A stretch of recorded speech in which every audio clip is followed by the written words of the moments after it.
Նախ ցավում եմ Մարտուն Գրիգորյանի համար, ինքը մեծ ցավի մեջ է գտնվում, ես իր համար ցավում եմ, որպես մարդ, որպես տղամարդ, որպես գյումրեցի ինքը մեծ ցավ ունի, որովհետև ինքը քաղաքական շահից դրդված մեկ մի բան է հայտարարել,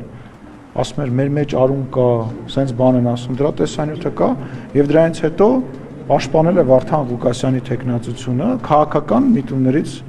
դրդված, ես նաեւ ինֆորմացիա ունեմ, գուցե ճիշտ չէ այդ ինֆորմացիան, բայց ես ունեմ նման ինֆորմացիա, որ դրա պատճառով իր մերձավորների հետ ինքը շատ ծանր խոսակցություններ է ունեցել, որոնք իրեն մեղադրել են նման քայլի գնալու համար եւ այլ, ես ցավում եմ իր համար եւ